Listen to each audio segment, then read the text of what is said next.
Yo, what's up, gents? I am back, and I actually have a private game that I hosted with some friends at Copa. Really exciting. And if you guys want to join a game with me, maybe a meetup game, you can let me know on YouTube comment section. You can send me an email, or you can message me on Instagram. We can see if we can get one going at Shuffle or the Fort. This session, I got some friends together, and it was pretty wild. It's funny how in poker sometimes you're just gonna lose, and the question is how much. Also, we got 400 likes on the last video, so as promised, I will do a session where I record every single hand. And spoiler alert, I already did. And I hit the biggest hand I've hit all year and get led into on every street.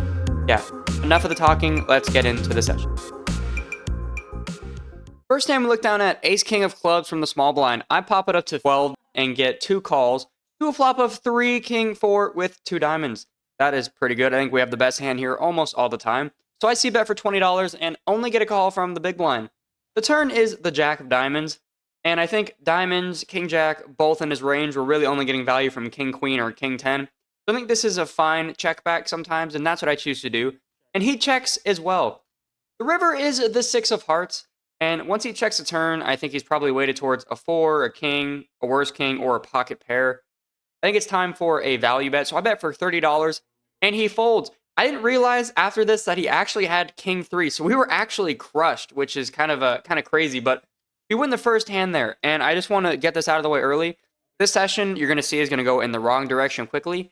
Please just watch till the end. Stay with me. You'll see where I'm going with this. Also, the 7 deuce game is on for $10 a person, which led to this hand. I would have called you. I had a No. Damn. Then look down at king 6 in a bomb pot. And the first flop comes king 4 9. The second one comes 9 ace deuce.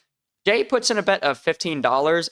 Corbin calls, and when it gets to me with top pair here, not really a big kicker. I think the only thing to do here is call and check out a turn. And Roman calls as well. So we're 4 ways to a turn of the 6 of spades and the 7 of hearts. So now we have 2 pair. But Jay now bets out for 137.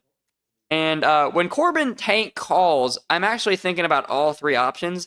I think folding, actually maybe not the worst thing, because this is kind of tricky with 2 people that clearly feel very good about their hand. I think one of them has a 9, obviously, maybe 9 deuce, 9 4, God forbid, king 9.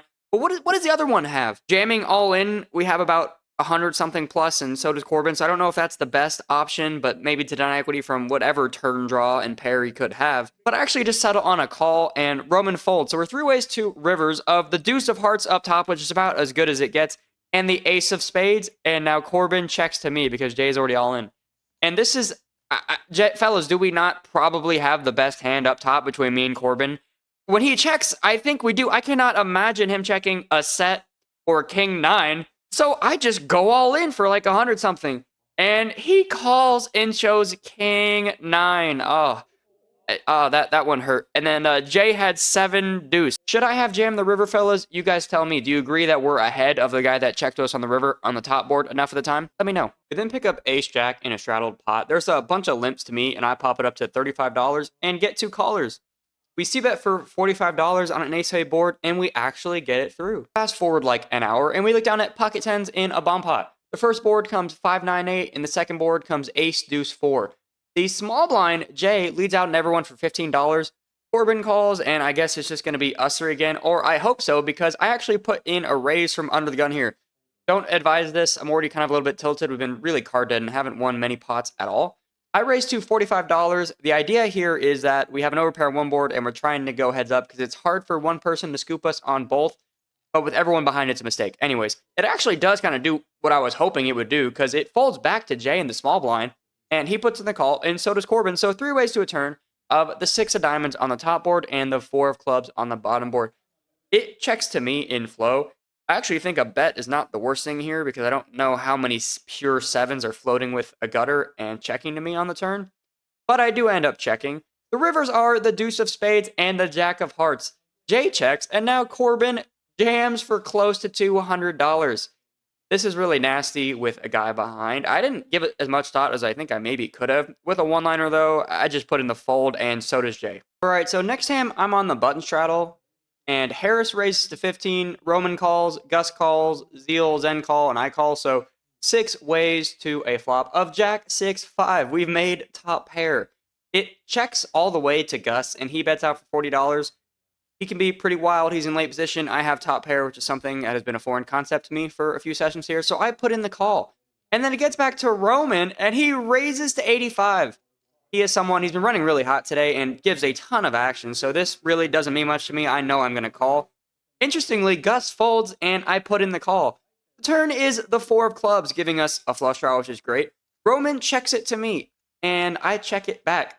The river is the 8 of clubs. We hit a draw. Sadly, though, he checks to me again, and based on pot sizing, I mean, I have 132. I'm all in.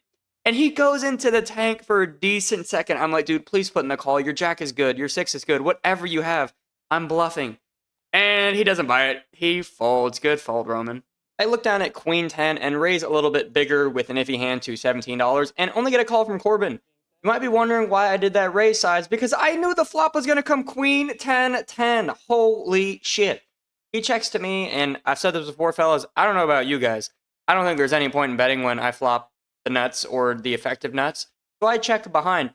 The turn is another 10. Wow, I've been extremely card dead across the board this session, pre and post flop. But I just hit the biggest hand I've hit all year until the vlog in a couple weeks. And he checks again. I think this is, you could bet here, build a pot. I get that. But I think I'm going to go into deep cover as I have all of the value. I check as well. The river is a 4, and that doesn't mean anything, but maybe he's been slow playing a queen, but he checks. And could I go for a small bet? I could, but the table knows I'm on tilt. I've done a little bit of bluffing. I would love to get called down by ace high, so I actually bet bigger than I probably should be for $50, and he snap folds, so he must have had absolutely nothing. See the first one. Oh, that's nice. And then the second one. Open ace 10 offsuit to $25 and only get a call from Roman. In position here to a flop of king jack 7 with 2 hearts. When he checks to me, I don't think there's too much point in betting with a gutter and an over here, so I check as well. The turn is the 4 of spades, and he checks to me again. Still don't know how much of a point there is to betting here. I check as well. The river is the 5 of spades, and now he leads into me for $55. Roman is a very aggressive player. He loves to put in bluffs on the river. Actually, just straight up, my first inclination was just to call. But then I thought with the ace of spades here, maybe that's going to be a little bit lazy. Is he trying to bet now a 7 for value, or he has a pocket pair trying to bet for value? And he does not like to fold. So if I'm going to try this bluff, I think I have to go big. So I use the ace of spades and bluff to 165 and get snapped off by king jack of spades. Wow, literally every card on that board helped his hand. And yeah, we lose another decent chunk of change right there. It has been about several hours, and the nightmare I was having for a couple weeks before this session has come into life. I was really hoping this would not be one of those hard dead sessions, but I mean, my God, there's just nothing going in the right direction. And it's about to get really bad. I haven't had a session like this since the fort a couple, like 20 vlogs ago, where just kind of went full monkey. So these next few hands, just as I mentioned earlier, just trust me, there is a positive conclusion to what is about to happen. And you guys know I show you the good and the bad. Lately, there has been a lot of the bad, but it's going to turn around. So the whole point is what I'm saying is I've got king jack. The guy opens to 15. There's a 3-bet to $55, and with king jack offsuit, this should just get thrown into the muck, but I'm really not in the mood to fold. So I put in the call, and the original opener folds. So we're heads up to a flop of queen 10-5 with 2 hearts. I have the king of hearts, but Jay, who is a 3-better, jams. And I was not really happy to see that. Just wanted to see one draw for somewhat of a cheap price, but he plays it really well. It doesn't give me a cheap price. And I think you should be folding here. It's quite the big jam, and I don't really want to get stacked again just with an open-ender, an over, and a backdoor flush draw. But I put in the call, and you guys already know we're going once. And he actually shows ace-king, so it's a little bit of nothing on nothing crime here. And let's see the run out.